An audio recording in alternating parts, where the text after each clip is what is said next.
So you have new savings goals, but you're wondering how to make all of this happen? Or you're making money and you never quite know where your money is going to year on year? Or let's just say at the end of this year, you want to be able to say, I saved 10,000, 100,000, 1 million.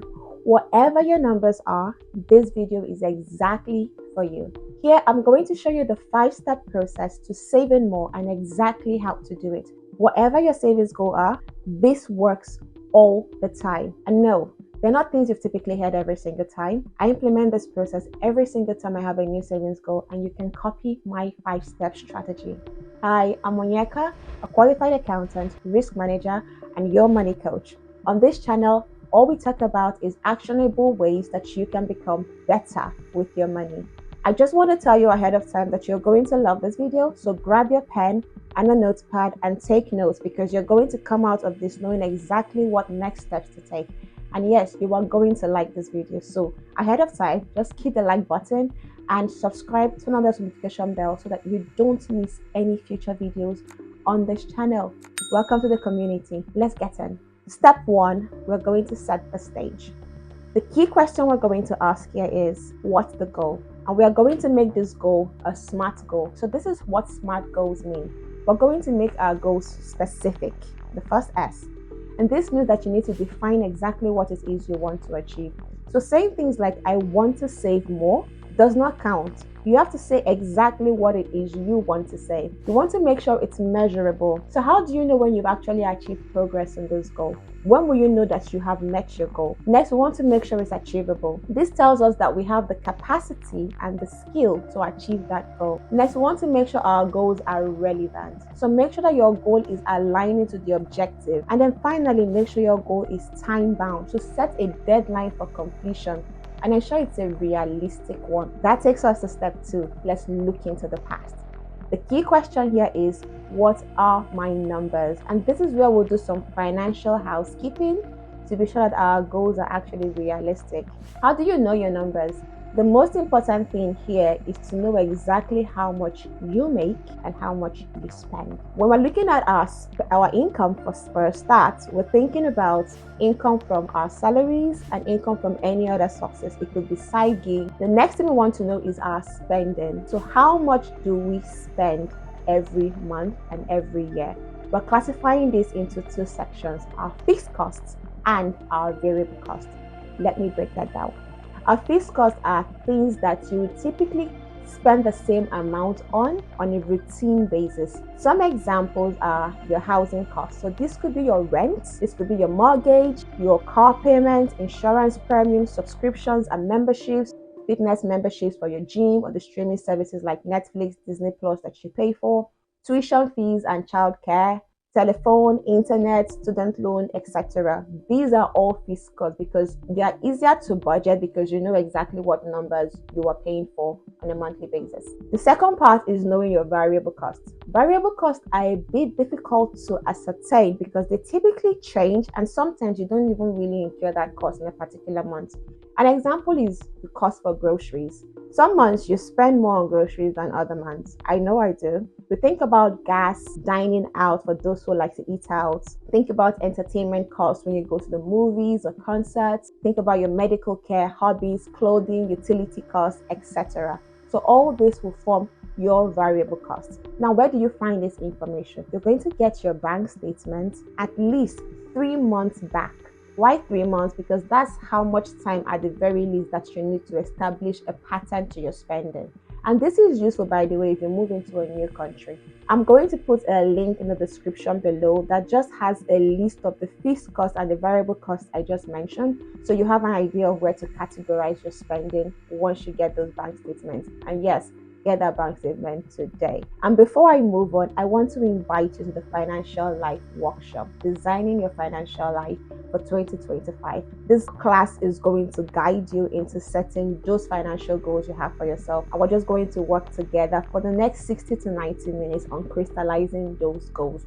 Again, let me ask you to subscribe to this channel and like this video if you're enjoying this so far. Now let's move on to step 3.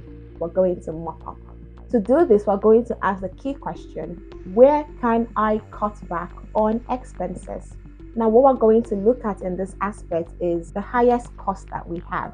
For a lot of people, this is going to be your housing cost and your car cost. There's a general rule that for your housing cost, you shouldn't spend more than 30% of your salary. But we know that this is not always achievable because let's think about it. Inflation is up there and rents are really up there. So sometimes it's kind of difficult.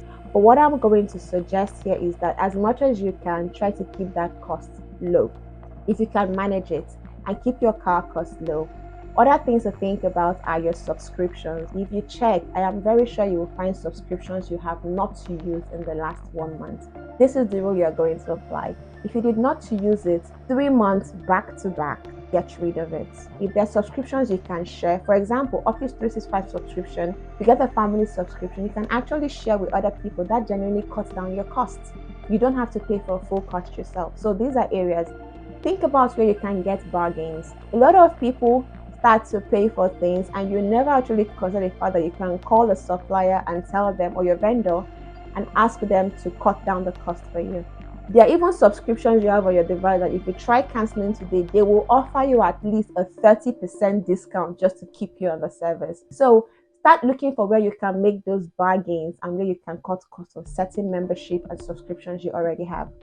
Something else to think about is to ask, what areas of my expenses aren't aligning with my objectives? You want to be a person who owns a house in 5 years, but you spend money every other year traveling. That doesn't really align, because money you spend traveling 5 times a year, you can cut that down to once a year and channel some of those funds into your savings. So find what is not aligning with your objective and cut costs on those. And then finally, think about your fixed and variable costs in terms of fund costs and your survival funds. So your survival funds are the things that if today you lost your source of income and livelihood, what are those expenses you would keep and what would you drastically remove? So those things you will keep get to stay. The things that fall into your drastically remove cost buckets are the things you can actually start saving cost on right now. So think about those areas, things that you can actually shave off. This will help you save more money. I know this can be a bit, so if you would like to learn a bit more about budgeting, which is what step 2 and step 3 really is about, just put in the comment section budgets and I will make a video that covers this more in depth. Now let's move forward. Step 4, look to the future. So this is what we're going to ask ourselves: how can I increase my income? Honestly, the best way to save more is if you actually earn more. So here we're going to look into the future of ways we can increase our income. And this is not an exhaustive list, but things you can actually think about are generating more high income skills. So where can you learn and what can you learn to help you get more skills that increase your perceived value in your workplace? So you can either change careers or switch departments, or just simply ask your employer for more because you're doing a lot better. Something I think about is to know your ikigai. This is a Japanese concept, and the summary of this is that we're going to think about our life in 3 quadrants, and we're going to divide into 4 different sections. So we're going to think about the intersection of what we love, what you're good at, what the world needs, and what you can get paid for. The intersection of this is your ikigai, and that is actually what you can lean into. That's your superpower you can lean into, and then you can market that, build a brand around it, increase your value to your audience, and then charge for services. So this is how to increase your income. But if you would like to learn more about what I just talked about, your ikigai, knowing what that is for you, building your personal brand, your perceived value to the public or to the world, so that you can actually charge for what you know and what you actually are passionate about, then put in the comment section, make more money, and I'll make a video about this for you. And then step 5, we know all the steps to take from 1 to 4, but how do we lock this in? So step 5 is lock it in. And here the key question we're asking is, how do I make all of this easy? You found the money you're going to save. You know how you're going to save it, but how do we do this in an easier way so we don't have to think so much about it every single time? The first thing you can do here is to pay yourself first. So the moment you get that income, if for example, you already know you need to save at least 500 per month, the moment you get your income, get out 500. We are going to put this 500 into a high yield savings account. And then the next thing you want to do is automate this. So set it up on your bank statement that the moment your salary drops into your main salary account, You're going to have an automated setup that sort of moves this money directly from there straight into your savings account. So this takes the thinking out of the process. And like I always say, what you don't see, you don't spend. So if you don't see the 500 there, you're highly unlikely to spend it. And your brain is just sort of already wired to think about spending just what you can consistently see in your account. So this is a 5-step way to actually save more money this year. And if you feel like you also would like to learn more about investing now that you're already saving successfully, I want you to click this link to watch the videos I put here, and you're going to learn everything you need to know about investing. See you there.